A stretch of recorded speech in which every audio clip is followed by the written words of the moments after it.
Turning to American politics now, and the 2020 presidential race heating up. President Trump and some top Democratic hopefuls spending the weekend focused on the campaign. ABC White House correspondent Tara Palmieri is in West Palm Beach, where the president is spending the weekend. Good morning, Tara. Good morning, Eva. It wasn't just a weekend of golf for President Trump. He was also doing some serious fundraising. While Democrats announced their intentions to run, he hosted the Republican National Committee's donor retreat at his resort here in Palm Beach, raising millions of dollars. An RNC official tells ABC News that they expect to raise $7 million this weekend for the Trump Victory Committee. President Trump is slated to meet with more big money donors again tonight. Meanwhile, Democratic 2020 hopefuls are crisscrossing the country. Kamala Harris made her third trip to South Carolina this weekend, and Bernie Sanders stumped in Iowa. But a handful of Democrats, like Senator Elizabeth Warren and Amy Klobuchar, Julian Castro, they descended on Austin, Texas for the South by Southwest Festival, aiming to woo young liberal voters. Texas is not your traditional battleground state, but it has an early primary. And after Beto O'Rourke's narrow loss to Ted Cruz, there's hope among Democrats of turning that red state blue. A Des Moines CNN poll shows Joe Biden, who's yet to announce his candidacy, as the frontrunner among Democratic candidates, with 27% of respondents declaring Biden their first choice for president. 25% chose Bernie Sanders, and just 9% picked Elizabeth Warren.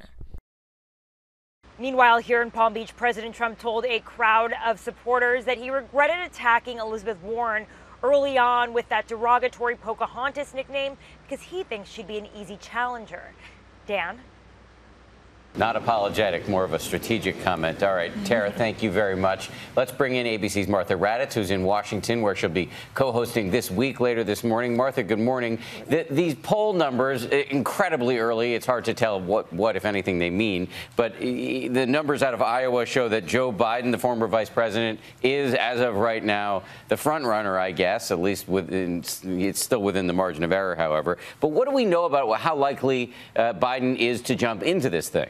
Well, sources tell ABC News that there's a 90% chance he will jump into the race. He says he's in the final stages of deciding, but he also told the New York Times he will not make a decision until April. So we won't know till then, but it certainly looks likely, Dan. Yeah, these poll numbers probably maybe push it up to 91%.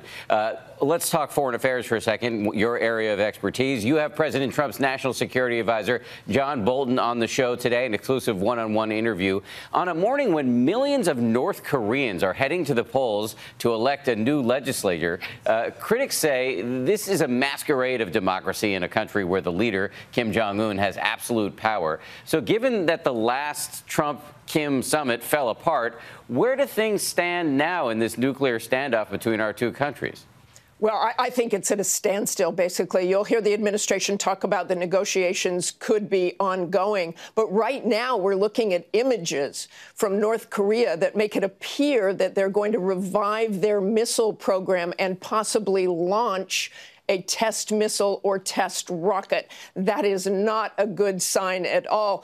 As you said, Dan, too, these elections, these so-called elections for the new legislature, I've been over there in North Korea. Kim Jong-un controls everything over there. So those critics are probably right about what's going on there. But John Bolton has a lot of questions to answer about what exactly will the U.S. do if there is a missile or rocket launch. Do these images really say, look, this could be imminent? Because that would change everything. You've heard the president boast about the fact that they have not tested a missile or a rocket or a nuclear test in over a year, and that has been very good news. But this could take a turn. We'll ask Ambassador Bolton about that. Yeah, well, we see a reversion to the fire and fury rhetoric. Martha Raddatz, thank you very much. By the way, you can see Martha's exclusive one-on-one interview with the White House National Security Advisor John Bolton later this morning on This Week. Plus, the Powerhouse Roundtable weighs in on the latest on the 2020 race. It's all coming up on This Week right here on ABC.